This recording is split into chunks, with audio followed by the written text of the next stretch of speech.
Welcome to கதை திரட்டு audio books. இந்த வீடியோவில் நம்ம என்ன கதை கேட்க போகிறோம்னா அத்திப்பழம் சிறுகதை. நம்ம சேனலை இது வரைக்கும் சப்ஸ்கிரைப் பண்ணாதவங்க சப்ஸ்கிரைப் பண்ணுங்க. பக்கத்தில் இருக்கிற பெல் ஐகானை கிளிக் பண்ணி ஆல்ங்கிற ஆப்ஷனை ப்ரெஸ் பண்ணுங்க. ஸோ தட் நான் போடுற கதைகளை உடனுக்குடனே நீங்கள் கேட்கலாம். வாங்க கதைக்குள்ள போகலாம். சுவர் கடிகாரம் தன் கடமையை சரியாக செய்யும் வண்ணம் 5 முறை அடித்துவிட்டு ஓய்ந்தது. மெத்தையில் படுத்திருந்த அகல்யாவுக்கு திடீரென காரணம் இல்லாமல் உறக்கம் கலைந்தது. காரணம் தெரியவில்லை என்றாலும் எழுவதற்கு மனம் இல்லாமல் கண் மூடியபடியே படுத்திருந்தாள். தலைக்கு மேலே போலார் ஃபேன் 2 சுழன்று கொண்டு இருந்த சத்தத்தையும் மீறி எங்கோ கூவிய சேவல் சத்தம் அவள் காதுகளில் விழுந்தது. பனிக்காலம் என்பதால் சற்றே குளிர் நடுங்க செய்தது. புரண்டு படுத்தாள். தூக்கமே வரவில்லை. லேசாக குளிருவதை உணர்ந்த அவள் எழுந்து சென்று சுவிட்ச் போர்டில் கை வைத்து ஃபேனின் இயக்கத்தை நிறுத்தி அதற்கு ஓய்வு கொடுத்தாள். மீண்டும் மெத்தையில் விழுந்து தலைவரை கம்பளிக்குள் புகுந்து கண்களை இறுக மூடிக்கொண்டாள். பக்கத்து அறையில் இருந்து ஊதுபத்தியின் வாசமும் கௌசல்யா, சுப்ரஜா, ராமபூர்வ, சந்தியா, பிரவர்த்ததேயும் ஒரு சேர அவள் மூக்கையும் காதையும் வந்து அடைந்தன. வெங்கடேச பெருமாள் எழுகிறாரோ இல்லையோ, அகல்யாவின் அம்மா அனந்தநாயகி மட்டும் 4:30க்கெல்லாம் எழுந்து தலைக்கு தண்ணீர் ஊற்றிக்கொண்டு ஈரட்டவலை தலையில் கட்டி கொண்டை போட்டுக்கொண்டு சரியாக 5:15 மணிக்கு பூஜை அறையில் புகுந்து சுப்பிரபாதத்தை போட்டு பெருமாளை எழுப்ப ஆரம்பித்து விடுவாள். இன்றோ நேற்றோ அல்ல அவள் அப்படி கடவுளை எழுப்புவது. அகல்யா பிறப்பதற்கு முன்பிருந்தே பழகி போயிருந்தது. 6 மணிக்கு பூஜை அறையில் இருந்து வெளிப்பட்டு நைட் வாங்கி வைத்திருந்த பாலில் மணக்க மணக்க காஃபி போட்டு எடுத்துக்கொண்டு பெட்ரூமில் குழந்தை போல தூங்கி கொண்டிருக்கும் பத்மநாபனை எழுப்பி காஃபி தருவதற்குள் போதும் போதும் என்றாகிவிடும். ஒரு வழியாக அவனது அமர்க்களத்தில் இருந்து விடுபட்டு அகல்யாவின் அறைக்குள் புகுந்து அவளுக்கு காஃபியை குடிக்க வைத்துவிட்டு மீண்டும் சமையல் அறைக்குள் நுழைவதற்குள் 7 மணிக்கு மேலாகிவிடும். பிறகு என்ன? மெஷின் போலத்தான். டிஃபன் செய்வது, சட்னி அரைப்பது, டிஃபன் பாக்ஸில் இருவருக்கும் போட்டு தயாராக வைத்துவிட்டு அவர்களுக்கு வெந்நீர் வைத்து விழாவி குளிக்க வைத்து இருவரையும் ஆபீஸுக்கும் கல்லூரிக்கும் அனுப்பி வைக்கும் வரை பம்பரமாக சுழன்று விடுவாள். அகல்யாவின் சரித்திரத்திலேயே 8 மணிக்கு முன்னால் எழுந்து பழக்கமில்லை. அம்மா தரும் காஃபி கனவில் குடிப்பதைப் போல இருக்கும். குடித்ததும் மீண்டும் அப்படியே தூங்கி விடுவாள். மறுபடியும் தாயார் வந்து எழுப்பி குளிக்க சொன்னதும், இன்னும் காஃபியே குடிக்கல, அதுக்குள்ள குளிக்கிறதா? போ மம்மி, முதல்ல காஃபி, அப்புறம் கொஞ்ச நேரம் தூக்கம், அப்புறம் குளியல், சரியா? என் செல்ல மம்மி இல்ல, இன்னும் கொஞ்ச நேரம் தூங்கிட்டு வந்துடுறேன், முதல்ல காஃபி எடுத்துட்டு வா என்று சிடுங்கி தன் மடியின் மேலேயே படுத்து கொண்டிருக்கும் அகல்யாவின் தலையை வாஞ்சையுடன் தடவி கொடுத்து அவள் தலைமுடிக்குள் தன் கையை நுழைத்து கோதி விட்டபடி, நாளைக்கு காலையில காஃபி தர்ற, இப்ப இதை குடிச்சு வச்சிருக்கிறது யாரு? வெள்ள பூனையா இல்ல இந்த செல்ல பூனையா என்று செல்லமாக கன்னத்தை தட்டி அவளை அழைத்து சென்று குளியல் அறைக்கு தள்ளி விடுவாள். தினப்பொழுதும் இப்படியே போய்கொண்டிருந்தது. அகல்யா பெற்றோருக்கு ஒரே மகள். அழகுக்கும் அறிவுக்கும் பஞ்சம் வைக்காதவள். அப்பா பத்மநாபன் தனியார் கம்பெனி ஒன்றில் மேனேஜராக இருக்கிறார். சொந்த வீடு, கார், ஸ்கூட்டர், 2-3 பேங்கில் நிதி இருப்பு, எல்லாவற்றுக்கும் சொந்தக்காரி. புரண்டு படுத்த அகல்யாவுக்கு தூக்கமே வரவில்லை. இன்றைக்கு மம்மிக்கு சர்ப்ரைஸ் ஷாக் தரணும் என்று மனதிற்குள் சொல்லிக்கொண்டே பெட்டில் இருந்து எழுந்து கட்டிலை விட்டு இறங்கினாள். தன் அறையை விட்டு வெளியே வந்து பூஜை அறை பக்கம் வந்தாள். பூஜை அறை ஜன்னல் வழியாக பார்த்தாள். அனந்தநாயகி சாமி படத்தின் முன்பு அமர்ந்து கொண்டு கண்களை மூடி அமர்ந்திருந்தாள். உதடுகள் சுப்பிரபாதத்தை டேப்புக்கு ஏற்றபடி கூடவே பாடிக்கொண்டிருந்தன. மெய் மறந்திருந்தாள். அம்மாவை டிஸ்டர்ப் செய்யக்கூடாது என்று எண்ணிக்கொண்டு நேராக அப்பாவின் ரூமுக்கு சென்றாள். பத்மநாபன் முழு தூக்கத்தில் இருந்தார். அப்பாவை பார்த்து சிரித்தபடியே நேராக சமையல் அறைக்குள் பிரவேசித்தாள். சிலிண்டரின் நாபை மேலே திருப்பி அப்படியே பட்டர்ஃப்ளை நாபையும் மெதுவாக அழுத்தி திரையை பார்க்கும்படி வைத்து லைட்டரை எடுத்து பட்டர்ஃப்ளையின் பர்னர் மீது முத்தமிட வைத்து டிக்கினாள். கேஸை விட்டு பிரிந்திருந்த ஸ்டவ் கேஸ் வந்து தன்னை தழுவவே லைட்டருக்கும் அகல்யாவுக்கும் தன் மனமார்ந்த நன்றியை சொல்லிக்கொண்டே குப் என்று தீப்பிடித்து தன் மகிழ்ச்சியை தெரிவித்து கொண்டது. பால் பாத்திரத்தை எடுத்து ஸ்டவ்வின் மேல் வைத்து காயும் வரை காத்திருந்து பாலை ஊற்றினாள். பால் கொதிப்பதற்குள் பிரஷை எடுத்து பேஸ்டை தடவி வேகமாக பல் தேய்த்து முகம் கழுவிக்கொண்டு தயாராக கொதித்திருந்த பாலில் காஃபி பவுடரையும் சர்க்கரையையும் கலந்து பிளாஸ்கில் ஊற்றி மூடி போட்டு கூடவே 3 கப்பன் சாசஸையும் கழுவி எடுத்துக்கொண்டு பத்மநாபன் ரூமுக்குள் கால் வைத்தாள்.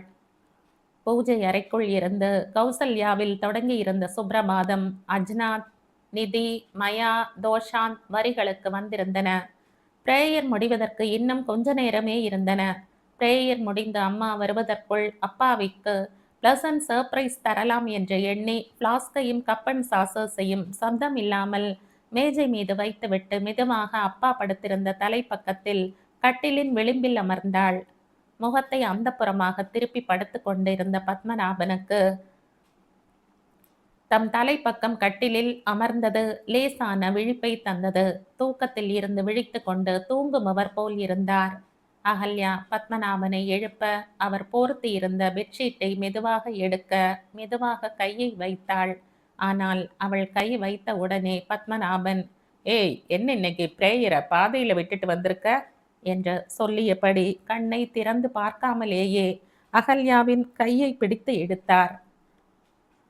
மம்மி ப்ரேயர் தான் பண்ணிக்கிட்டு இருக்காங்க, நான் தான் வந்திருக்கேன் தூங்கு மூஞ்சி டாடிக்கு குட் மார்னிங் சொல்ல என்று சிரித்தபடியே பத்மநாபனின் மார்பில் சாய்ந்து கொண்டாள். திடுக்கிட்டு போன பத்மநாபன் அவசரமாக கண்களை திறந்து அகல்யாவை பார்த்து, என்ன, என் கண்களையே நம்ப முடியல, நான் கனவுல இருக்கனா இல்ல கற்பனையில இருக்கனா? என்னடா அகல்யா கண்ணா இதுக்குள்ள முழிச்சுக்கிட்டு இருக்க? இன்னைக்கு நிச்சயமா மழை தான் பிச்சுக்கிட்டு ஊத்த போகுது. குட் மார்னிங்டா என்று சந்தோஷமாக சொல்லிக்கொண்டே மார்பில் சாய்ந்திருந்த அகல்யாவின் தலைமுடியை வாஞ்சையுடன் தடவினார். போங்க டாடி, மம்மி தான் எப்ப பாரு நான் ரொம்ப நேரம் தூங்குறேன்னு சொல்லிட்டே இருப்பாங்கல்ல, அதனால அவங்களுக்கும் உங்களுக்கும் ஒரு சின்ன ஷாக் தரணும்னு தான் இப்பவே எந்திரிச்சிட்டேன். எந்திரிச்சது மட்டும் இல்ல, காஃபி கூட கலந்து வச்சுட்டேன். மம்மி வரட்டும், 3 பேரும் சேர்ந்து குடிக்கலாம் என்று சொன்னதும் ஆச்சரியத்தின் விளிம்புக்கே போய்விட்ட பத்மநாபன், ஏண்டா நீ சமையலறை பக்கம் எல்லாம் போய் கையை ஏதாவது சுட்டுக்கிட்டா என்ன பண்ணுவ? நீ தாங்கிக்கிட்டாலும் என்னாலையும் உன்னோட மம்மியாலையும் தாங்கிக்க முடியாதே என்ற குரல் தழுதழுக்க கூறிக்கொண்டிருக்கும் போதே பிரேயர் முடித்துவிட்டு நெற்றியில் நீரும் குங்குமமும் ஜொலிக்க, ஏய் அகல்யா குட்டி, நான் வேற எந்த லோகத்திலேயாவது மாறி வந்துட்டனா? எனக்கே புரியலையே. Good morning both of you என்று சொல்லிக்கொண்டே கட்டிலின் மேல் வந்து அமர்ந்தாள். ஏண்டா குட்டி இவ்வளோ சீக்கிரமா எழுந்திரிச்சிட்ட? நான் தான் சவுண்ட் அதிகமாக வச்சு உங்க 2 பேரோட தூக்கத்தையும் டிஸ்டர்ப் பண்ணிட்டேனா? சாரிடா. சரி, நீங்க தூங்கிட்டுருங்க, நான் போய் காஃபி கலந்து எடுத்துட்டு வரேன். இன்னைக்காவது 3 பேரும் ஒன்னா சேர்ந்து காஃபி குடிக்கலாம் என்று சொல்லிக்கொண்டே எழ முயன்றவளை பார்த்து பத்மநாபனும் அகல்யாவும் சிரிக்க குழப்பமடைந்தவளாய் எதிரே இருந்த பிளாஸ்கையும் கப்புகளையும் பார்த்து ஆச்சரியப்பட்டு, ஏங்க உங்களுக்கு எதுக்குங்க இந்த வேலை? ஓஹோ, நீங்க காஃபி கலந்து விட்டதால தான் அகல்யா குட்டியை எழுப்பி கூட்டிட்டு வந்துட்டீங்களா என்று சொல்லியபடியே எழுந்து பிளாஸ்கை திறந்து 3 கப்புகளிலும் காஃபியை ஊற்றி ஆளுக்கொன்றை கொடுத்துவிட்டு தானும் குடிக்கத் தொடங்கினாள். பத்மநாபன் எழுந்த காஃபியை குடித்துவிட்டு, ஆஹா, காஃபின்னா காஃபி, இத்தனை நாளும் குடிச்சிட்டு இருந்தனே கழுநீர் தண்ணி மாதிரி, இந்த காஃபி போட்ட கைக்கு நிச்சயமா இன்னைக்கு வரும்போது ஒரு வைர மோதிரம் வாங்கிட்டு வந்து தரப்போறேன் என்று புகழ்ந்தபடி காஃபியை சுவை உணர்ந்து ரசித்து குடிக்கத் தொடங்கினார். அடடே, அப்போ காஃபி கலந்தது அகல்யா குட்டியா? உங்க டாடிக்கு உன் கைப்பட்டது அமிர்தம் மாதிரி இருக்காம், நான் கலக்கிறது கழுநீர் போல இருக்காம். எத்தனை நாளா பிளான் போட்டுட்டு இருந்த இப்படி ஒரு அவார்டு வாங்குறதுக்கு? நானும் தான் 18 வருஷமா சமையல் செய்து போடுறேன், இப்படி எந்த அவார்டும் வாங்கினதில்ல என்று சொல்லியபடியே ஓரக்கண்ணால் கணவனை பார்க்க, ஏன் அப்போ இந்த அகல்யா அவார்டை எப்படி வாங்கினியாம் என்று பத்மநாபன் கேட்க, போங்க என்ற முகம் சிவக்க வெட்கப்பட்டு கொண்டு இடத்தை காலி செய்தாள் அனந்தநாயகி. அடுத்த சில மணி நேரங்களுக்குள் கணவனை ஆபீஸுக்கும் மகளை கல்லூரிக்கும் அனுப்பிவிட்டு ஹாயாக வந்து கூடத்தில் அமர்ந்து பேப்பர் படிக்க தொடங்கினாள். மனது மகிழ்ச்சியில் திளைத்திருந்தது. என்றைக்குமே அவள் சோகமாக இருந்தவள் அல்ல. என்று பத்மநாபனை கைப்பிடித்து புகுந்த வீட்டுக்கு வந்தாளோ அன்றையில் இருந்தே அவள் ஆனந்தத்துக்கு குறைவில்லை. கல்யாணமாகிய 2 வருடம் கழித்து அகல்யா பிறக்கவே இன்னும் சந்தோஷம் கூடியது. அளவான குடும்பம், அதிகமான ஆனந்தம், தேவைக்கு மேலும் வசதி, கண் நிறைந்த கணவன். கேட்க வேண்டுமா வாழ்க்கைக்கு? ம். என்றைக்கு இருந்தாலும் அகல்யாவும் நம்மைப் போலவே ஒரு புகுந்த வீட்டுக்கு போக வேண்டுமல்லவா? அப்படி போகும்போது சமையல் வேலை ஒன்றுமே தெரியாமல் அனுப்பினால் எப்படி என்று கருதி ஓய்வு நேரங்களில் காஃபி போட, டிஃபன் செய்ய என்று சிறிய சமையல் வேலைகளை சொல்லிக் கொடுத்திருந்தாள். கணவனும் தனக்கு தெரிந்த நண்பர் ஒருவர் மகனுக்கு அகல்யாவை கல்யாணம் செய்து வைக்க ஆசைப்படுவதாகவும், இன்னும் ஓரிரு நாட்களில் அகல்யாவை பெண் பார்க்க அவர்கள் வர இருப்பதாகவும் அனந்த நாயகிக்கே சொல்லியிருந்தார். அகல்யாவுக்கு இது பற்றி தெரியாது. தெரிந்தால் சத்தம் போடுவாள் என்பதால் சொல்லாமலே விட்டிருந்தனர். தன்னை பார்ப்பது போல வீட்டுக்கு வந்து அகல்யாவை பார்த்துவிட்டு போவது, பிறகு அகல்யாவின் 3 ஆண்டு கல்லூரி படிப்பு முடிந்ததும் முறையாக வந்து பெண் கேட்டு திருமணம் நடத்துவது என்று ஏற்கனவே திட்டமிட்டு விட்டு இருந்ததால் இந்த விஷயத்தை அனந்த நாயகிக்கு மட்டும் சொல்லி இருந்தார். அவர்கள் வேறு இந்த வாரத்திலேயே வருவதாக சொல்லி இருக்கவே இரட்டை சந்தோஷத்தில் மிதந்து போனாள் அனந்த நாயகி. மகிழ்ச்சியினால் பேப்பர் மீது கவனம் போகவில்லை. சந்தோஷமாக பேப்பரை மடித்து வைத்துவிட்டு சோஃபாவிலேயே சாய்ந்து அமர்ந்து கொண்டு அப்படியே கண்களை மூடினாள். தூக்கம் கண்களுக்குள் புகுந்து அவளை பத்மநாபன் ரூபத்தில் அள்ளி அணைத்தது. சொக்கிப் போனாள். 4 நாட்கள் சென்றன. அன்று ஞாயிற்றுக்கிழமை. அகல்யாவுக்கும் பத்மநாபனுக்கும் விடுமுறை நாள். மூவரும் வீட்டிலேயே இருந்தனர். காலை ஒரு 10 மணி வாக்கில் அகல்யா மட்டும் வீட்டில் சொல்லிக்கொண்டு அருகில் இருந்த லைப்ரரியில் புத்தகம் மாற்றி வர சென்றிருந்தாள். அவள் லைப்ரரி போன 1 மணி நேரம் கழித்து தெளிவாக இருந்த வானம் சற்றே மேக கூட்டத்தால் சூழப்பட்டு லேசாக தூரத் தொடங்கியது. லைப்ரரியின் உள்ளே அமர்ந்து புத்தகத்தில் மூழ்கி போயிருந்த அகல்யாவுக்கு ஸ்ட்ரெப்டோமைசிடிஸ் வகையை சேர்ந்த பாக்டீரியாக்கள் காய்ந்து போன நிலத்திற்குள் இருக்க திடீரென மழையினால் மண் நனையவே அவைகள் சந்தோஷப்பட்டோ அல்லது பயந்து போயோ ஜியோஸ்மின் மற்றும் மீத்தைல் ஐசோபோர்னியால் ஆகிய ரசாயன பொருட்களை வெளியேற்றியதால் ஏற்பட்ட மண் வாசனை மூக்கை துளைக்க சற்றே திடுக்கிட்டு போய் ஜன்னல் வழியாக வெளியே பார்த்தாள். லேசான தூறல் என்றாலும் டாடியும் மம்மியும் கலங்கி போவார்கள் என்பதால் படித்திருந்த புத்தகத்தை மூடிவிட்டு அவசரமாக புத்தகத்தை மாற்றிக்கொண்டு வெளியே வந்தாள். தூறிக்கொண்டிருந்த மழையில் இறங்கி நடந்து வேகமாக வீட்டை அடைந்தாள். வீட்டை அடைந்த கேட்டை திறந்தவளுக்கு ஒரு ஆச்சரியம் காத்திருந்தது. அவர்கள் வீட்டு காருக்கு பக்கத்தில் வெள்ளை நிற டாடா சுமோ ஒன்று நின்றிருந்தது. யாராவது அப்பாவை பார்க்க வந்திருப்பார்கள் என்று எண்ணியபடியே உள்ளே சென்றதும் கூடத்தில் சோஃபாவை ஆக்கிரமித்து காஃபி குடித்து கொண்டிருந்த ஒரு இளைஞன் உட்பட ஒரு நடுத்தர வயது அம்மாளும் அவள் கணவரும் அகல்யாவையே கண்கள் விரிய பரவசத்தோடு உற்று பார்க்க லேசாக கூசி தன் அறைக்குள் புகுந்து கொண்டு சற்றே கர்த்தனை விலக்கி ஜன்னல் வழியாக அவர்களை பார்த்தாள். அந்த அம்மாளும் அவர் கணவரும் நெற்றியில் கீற்றாக நீரிட்டிருந்த அந்த இளைஞனிடம் ஏதோ கேட்க அவன் சிரித்தபடி வெட்கத்துடன் தலையை கவிழ்த்து கொண்டு தலையாட்ட, பின் அனந்த நாயகி பத்மநாபன் உட்பட எல்லோரும் சப்தமாக சிரித்து கொண்டு பேசிக்கொண்டு இருக்கும்போதே அந்த நடுத்தர வயது அம்மாள் எழுந்து நேராக அகல்யாவின் ரூமுக்குள் உரிமையாக கேட்காமலேயே உள்ளே புகுந்து அகல்யாவின் அருகே வந்து ஒரு கணம் அவளை ஆழமாக பார்த்து, நல்லா இருக்கியா அகல்யா என்று முன்னே பழகியதைப் போல கேட்டு தலையாட்ட அவள் நினைப்பதற்குள் எதிர்பாராமல், தங்க கட்டி போல இருக்கையே ஏ ராசாத்தி, இன்னும் 2 வருஷம் எப்படி காத்துக்கிட்டு இருக்கிறது என்று சொல்லிக்கொண்டே அகல்யாவை கட்டி பிடித்து அவள் உச்சந்தலையில் முத்தமிட்டு வெளியேறினாள். எதுவும் புரியவில்லை அகல்யாவுக்கு. வந்தார்கள், ஏதோ பேசினார்கள், சென்றார்கள். ஏன் இவர்கள் போனவுடன் அம்மாவிடம்தான் கேட்க வேண்டும் என்று நினைத்து கொண்டு மறுபடியும் கர்ட்டனை கொஞ்சம் விலக்கி பார்த்தாள். சிவந்த நிறத்தில் சினிமா ஹீரோ போல உட்கார்ந்திருந்த இளைஞனை கூர்ந்து பார்த்தாள். லைப்ரரியில் எதேச்சையாக கண்ணில் பட்ட புத்தகத்தை எடுத்து மேலோட்டமாக படித்ததை நினைவுக்கு கொண்டு வந்தாள். கை கால்கள், விலா பகுதி, முதுகு, பற்கள், முகம், புஜங்கள், நெற்றி ஆகியவை பொதுவாக இருக்க வேண்டிய அளவிற்கு கூடுதலாகவே நன்கு வளர்ந்து இருப்பவன்.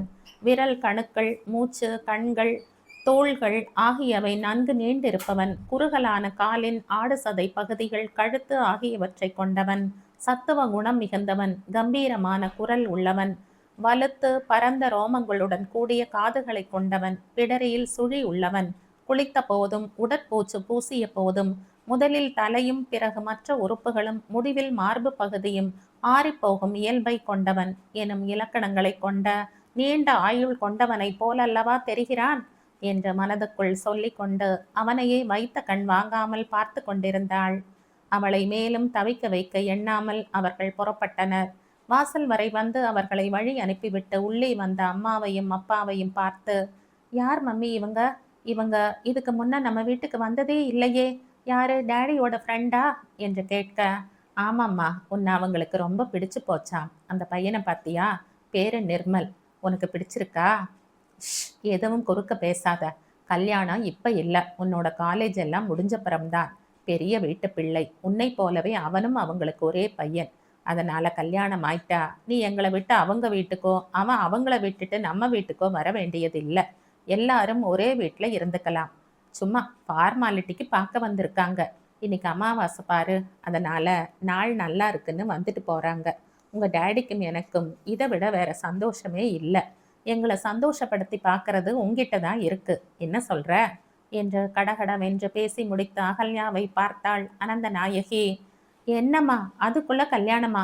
முதல்ல என்னோட காலேஜ் படிப்பு முடியட்டும், அப்புறம் உங்க சந்தோஷம் தானே என்னோட சந்தோஷம் என்ற மறைமுகமாக தன் விருப்பத்தை சொன்னதும் பத்மநாபனும் அனந்த நாயகியும் சந்தோஷத்தின் உச்சத்திற்கே சென்று விட்டார்கள். நாட்கள் இரட்டிப்பு சந்தோஷத்துடன் சென்று கொண்டிருந்தன. கல்லூரி ஆண்டு விழாவிற்கு அகல்யா ஒரு நாடகத்தில் முஸ்லிம் பெண்ணின் வேடத்தில் நடிக்க இருந்ததால் அன்று காலையே சொந்தமாக ஒரு பர்தா வாங்கி வந்து அதை தன்னோடு எடுத்துக்கொண்டு செல்ல ரெடியாகி கொண்டிருந்தாள். அகல்யாவை பார்த்துவிட்டு சென்ற அவர்கள் பத்மநாபனை மறுநாளே டெலிபோனில் விசாரிக்க அகல்யாவின் சம்மதத்தையும் தெரிந்து கொண்டு மறுவாரமே தங்கள் மகனுக்கு அகல்யாவை நிச்சயம் செய்துவிட்டு சென்று 3 மாதங்களுக்கு மேலாகிவிட்டிருந்தது. நிர்மலை அகல்யாவுக்கு மிகவும் பிடித்திருந்தது. தன்னை மணக்கப் போகிறவன் தானே என்று பல முறை தொலைபேசியிலும் நேரிலும் பேசியிருக்கிறாள்.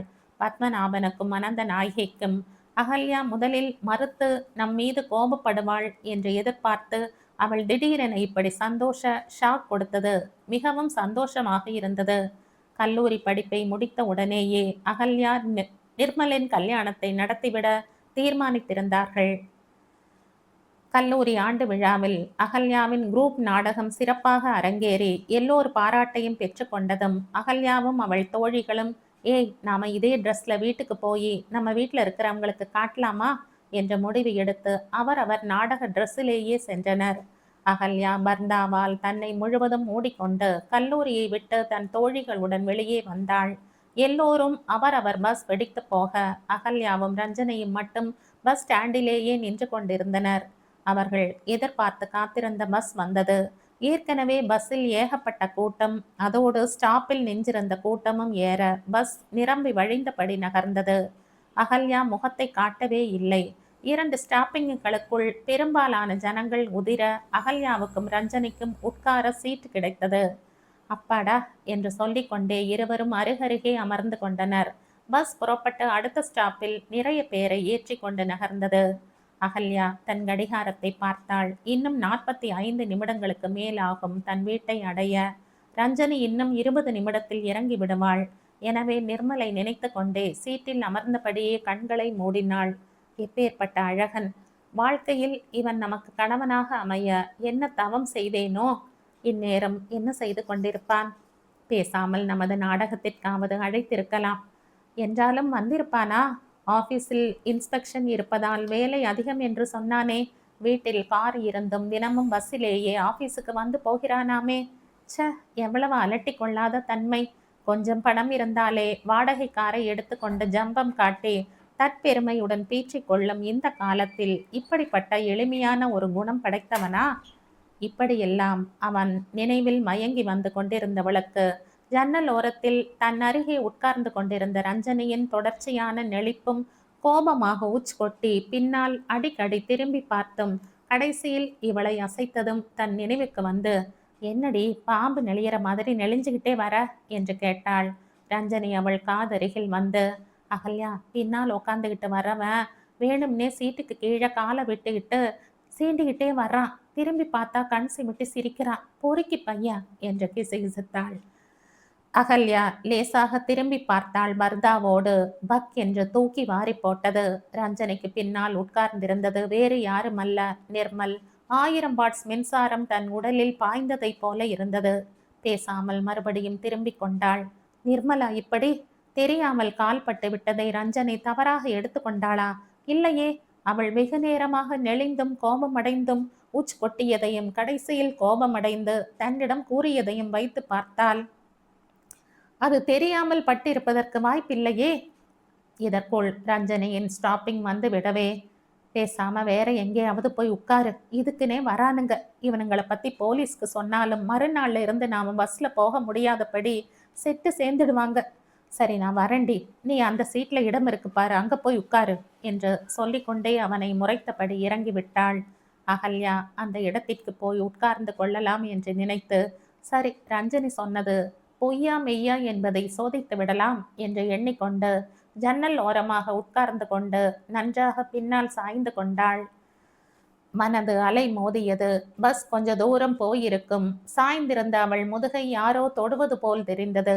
முன்னே நகர்ந்து கொள்ளாமல் அப்படியே இருந்தாள். மாறாக கழுத்தை சீட்டின் கம்பியில் சாய்த்து கொண்டு தூங்குவது போல பாவனை செய்தாள். டேய் சீனு, முஸ்லிம் குட்டிடா, குட்டிதாண்டா, கம்பெனி தருவா போல இருக்குடா. எழுந்து போன தரித்திரத்துக்கு பதில் முதல்லையே இந்த குட்டி இங்க உட்கார்ந்திருந்தா எவ்வளவு சந்தோஷமா இருந்திருக்கும் என்ற குரல் லேசாக அவள் காதுகளில் ஈயத்தை காய்ச்சி ஊற்றியது போன்ற வேதனையில் விழுந்தது. சந்தேகமே இல்லை, அது நிர்மலின் குரலேதான். அப்படியென்றால் நிர்மல். ஓ, நினைக்கவே நெஞ்சு வெடித்து விடும் போல் இருந்தது. பேசாமல் பர்தாவை இழுத்து அவன் கன்னத்திலேயே ஓடும் பஸ்ஸிலேயே ஒரு அறை விட்டு தான் யார் என்பதை காட்ட வேண்டும் போன்ற ஆத்திரம் ஏற்பட்டது. பற்களை கடித்து அடக்கி கொண்டவளின் காலை யாரோ சீண்டினார்கள். யாரோ என்ன, நிர்மலேதான். அவன் சரிசம் எப்போது கிடைக்கும் என்று எண்ணி ஏங்கி காத்திருந்தவளுக்கு அவன் தொட்ட இடம் நெருப்பாய் எரிந்தது. பர்தாவுக்குள்ளேயே அழுகையை அடக்க முடியாமல் அழுது கொண்டிருந்தாள். மெதுவாக சீண்ட ஆரம்பித்த அவன் கால்கள் இவள் கால்களை இழுத்து கொள்ளாமல் அமைதியாக இருப்பதை தெரிந்து கொண்டதும் தனக்கு கம்பெனி கொடுக்கிறாள் என்று எண்ணி தன் விஷமத்தை வேகம் காட்டினான். இவனுக்கு கார் இருந்தும் காரில் வராமல் இப்படி பஸ்ஸில் தினமும் வருவது இந்த கீழ்த்தரமான செயலுக்குத்தானா? ச, தெரிந்தே இப்படி என்றால் தெரியாமல் இவனை போய் எளிமையான தங்கமான குணம் கொண்டவன் என்று எண்ணி இருந்தேனே. நல்ல வேளையாக இப்படிப்பட்ட கீழ்த்தரமானவனிடம் மனதை மட்டும்தான் கொடுத்திருந்தேன். முதலில் இவனை பார்த்ததும் நீண்ட ஆயுளை கொண்டவன், அழகன், செல்வந்தன் என்றெல்லாம் மகிழ்ந்த கற்பனை குதிரையை தட்டிவிட்டு இந்த காமுகனிடத்தில், கயவனிடத்தில், பொறுக்கி மனம் கொண்ட இவனிடத்தில் மாட்டிக்கொள்ளாமல் ஆரம்ப நிலையிலேயே தப்பித்து விட்டோமே. இவன் யார் என்பதை கண்டு கொள்ள உதவியாக இருந்த பர்தாவே, உனக்கு என் மனமார்ந்த நன்றி என்று கூறி முடிவான மனதோடு அழுகையை நிறுத்தி தெளிவு பெற்ற மனதோடு சாய்ந்திருந்த அவள் முன்னுக்கு வந்து பர்தாவை முகத்துக்கு மேலே தூக்கி போட்டுக்கொண்டு பின்னால் திரும்பி நிர்மலுக்கு மட்டும் கேட்கும்படி, பொம்பளை பொறுக்கி நாயே, நீ என்னோட அப்பாவோட ஃப்ரெண்டு மக அப்படிங்கிறதால மரியாதையா விடுற, இல்லைன்னா செருப்பு பிஞ்சிடுற மாதிரி அடிச்சிருப்ப. நீ எல்லாம் தனியா பிறந்ததே நல்லதுடா. அக்கா தங்கச்சிங்க கூட பிறந்திருந்தா அவங்களையே கல்யாணம் பண்ணிக்க துணிஞ்சிட்டு இருப்பீங்க. போய் உங்க அம்மா கிட்ட நான் இப்படி சொன்னேன்னு சொல்லு. இனி என் வீட்டு பக்கமோ என் கூடவோ பேச நினைச்ச செருப்பு பிஞ்சு போற மாதிரி அடிப்ப என்று சொல்லிவிட்டு தன் ஸ்டாப்பிங் வரவே கீழே இறங்கினாள். டேய் நிர்மல், அதிர்ஷ்டக்காரன்டா நீ. இன்னைக்கு கொஞ்ச நேரத்துல அந்த முஸ்லிம் குட்டிய மடக்கிட்டடா. ஆமா, அவதான் உன் காதுல எங்க சந்திக்கலாம்னு கேட்டு அவளோட சம்மதத்தை சொல்லிட்டு போயிருக்கா போல இருக்கு. அதை கேட்டு சந்தோஷப்படாம இப்படி பேயறைஞ்ச மாதிரி ஆயிட்டியே. ஏற்கனவே அவளை பார்த்திருக்கியாடா என்ற பக்கத்தில் அமர்ந்திருந்த சீனு கேட்பது கூட காதில் விழாமல் இடி விழுந்தவனைப் போல இடிந்து உட்கார்ந்திருந்தான் நிர்மல். அகல்யா வீட்டினுள் நுழைந்ததும் அனந்த நாயகியும் பத்மநாபனும், அகல்யா, நிர்மல் அவங்க அம்மாவும் அப்பாவும் டெலிஃபோன்ல உன்னை ரொம்பவும் விசாரிச்சாங்கம்மா. வர வாரம் நம்ம வீட்டுக்கு வரப்போறதா சொன்னாங்க. முடிஞ்சா நிர்மலையும் கூட்டிட்டு வரதா சொன்னாங்க என்று சொன்னதை கேட்டதும் சாதாரணமாக அவர்களை பார்த்து, டாடி, மம்மி, நீங்க சந்தோஷமா இருக்கணும், உங்க சந்தோஷம்தான் என்னோட சந்தோஷம்னு நினைச்சு எதையும் யோசிச்சு பார்க்காமையே ஆளையும் ஆளோட சரீரத்தையும் பார்த்து அவனோட ஆயுளை மட்டுமே பார்த்து சம்மதம் சொன்ன எனக்கு அந்த ஆளுக்கு உள்ள இருக்கிற மனசை பத்தியும் அவனோட குணத்தை பத்தியும் தெரிஞ்சுக்காமலே உங்ககிட்ட என்னோட சம்மதத்தை சொல்லிட்டதுக்கு நான் ரொம்பவும் வருத்தப்படுறேன். இது கலியுகம்பா. எதுவும் எப்ப வேணும்னாலும், எப்படியும்னாலும் நடக்கும். அதுக்கு நாம தான் தயாரா இருந்துக்கணும். அத தாங்கிக்கிறதோ, இல்ல அத விலக்கிடுறதோ, நாம எடுக்கிற முடிவுல தான் இருக்கு. அத்திப்பழம் பார்க்கறதுக்கு ரொம்ப அழகா இருக்கும். ஆனா, அத உரிச்சு பார்த்தா தானே தெரியும், அதுல எத்தன பூச்சிங்க இருக்குன்னு. அது போலத்தான் பலாப்பழத்து மேல இருக்கிற அருவருப்பான முள்ள பார்த்து விலக்கிட்டா, அதனுள்ள இருக்கிற சுவையான சுளை இருக்கிறது தெரியுமா? சுவையான சுளை வேணும்னா கஷ்டப்பட்டு அதனோட முள்ளு தோலை உரிக்கணும். வாழ்க்கையும் சந்தோஷமா, சுவையா இருக்கணும்னா, அதோட முள்ளு தோலை ஆராய்ஞ்சு பார்த்து, அதுக்கு பிறகு ஒரு முடிவெடுக்கணும். பணத்த பார்த்தோ, அழகான உடம்ப பார்த்தோ வாழ்க்கையில குதிச்சுட்டா, அது சுவைக்காதுப்பா. நான் சொல்ல வர்றது நிர்மல் பலாப்பழம் இல்லப்பா, அத்திப்பழம். அதனால அவங்க கிட்ட இனிமே நம்ம வீட்டுக்கு வர்றதோ, பேசுறதோ எனக்கு பிடிக்கலன்னு முடிவா சொல்லிடுங்கப்பா என்ற ஒரே மூச்சாக, தீர்மானமாக பேசிய அகல்யாவை குழம்பி போய் பார்த்து சிலையானார்கள் பத்மநாபனும் அனந்த நாயகியும். ஆனால் அகல்யாவின் பேச்சில் இருந்த தத்துவத்தில் இருந்து ஏதோ ஒரு உண்மையை அவள் உணர்ந்திருக்கிறாள் என்பது மட்டும் தெளிவாக அவர்களுக்கு புரிந்தது.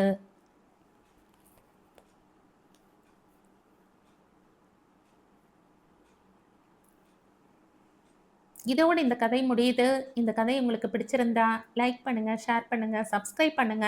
மற்றும் ஒரு இன்ட்ரெஸ்டிங்கான கதையோட அடுத்த வீடியோல சந்திப்போம். பாய். Thank you.